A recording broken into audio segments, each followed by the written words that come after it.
Category Pirates presents The $1 Trillion Future, How to Size Your Category Prize with Super Consumer AI Agents. Written by Eddie Yoon, Christopher Lochhead, and Katrina Kirsch. Read by Christopher Lochhead's AI. In the Super Consumer AI Agents mini-book, we walk through how to build a super consumer agent using the data you already have.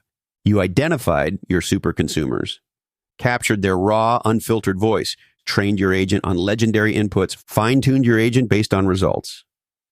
Those first 4 steps are about mining existing super data, the proof that's hidden in your purchase history, interviews, and spending patterns. But legendary category designers don't stop with what's already known. They create new data that didn't exist before. They design experiments, push boundaries, and surface insights that change the category and create a different future. That's why this mini-book helps you use super consumer agents to size the category prize. Size of prize isn't just math, it's a belief exercise. In business speak, sizing the prize is how you find TAM, total addressable market. But don't let the corporate jargon fool you. Big outcomes require different behaviors. Different behaviors require exponential belief. Exponential belief requires super consumer size of prize analysis. TAM is belief disguised as math. Done right, this is less about spreadsheets and more about telling a credible, compelling story about future outcomes. If you only run the numbers, you'll miss the exponential. If you only dream, you'll drift into fantasy. The unlock comes from combining math plus imagination plus super consumers into a story of what must be true for your category to multiply times 10, times 100, or more. Every leap forward in history followed this formula. The Industrial Revolution, the dot-com boom, the AI explosion. At first glance, these moments appear to be overnight shifts. But every one of them was powered by a handful of visionaries who stood in front of skeptics and said 3 things with conviction. Here's the math. Here's the belief. Here's why it matters now. During the Industrial Revolution, it wasn't enough to marvel at steam engines or steel mills. You had to believe that machines could scale labor beyond human muscle. You also had to do the math on how railroads, factories, and mass production could reshape entire economies.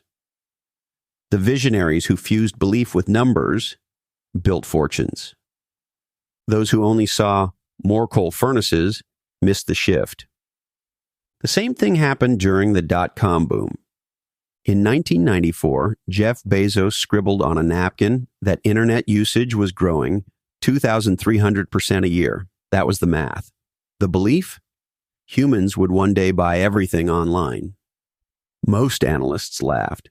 Bezos' napkin math, plus conviction, created Amazon, $1 trillion category king. And now we're in the early innings of AI. The pattern is clear. Exponential breakthroughs demand robust numerical scaffolding and unshakable belief. Visionaries who could say, here's the math, here's the belief, and here's why it matters now. Math makes the dream real. Belief makes the math inevitable. But size of prize analysis is hard, as Pirate Eddie wrote about in HBR, for 3 reasons. Experts bring too much confirmation bias. Experts' expertise is built in the past. They've studied it ad nauseum. Experts are rewarded with status, power, and money based on their ability to memorize and regurgitate the past. Most experts default to confirming the past when doing a size of prize analysis. This is why you need a super consumer agent in the room. Humans get lost in bias. AI trained on supers can help you see the exponential. One of the most famous examples is when AT&T hired McKinsey in the 1980s to size the prize of the cell phone market in the year 2000. Their forecast was 900,000 consumers. The actual number in 2000 was closer to 109 million. They were off by 3 orders of magnitude. Getting into McKinsey is harder than getting into Harvard. It's very likely the McKinsey folks who did that analysis were super smart.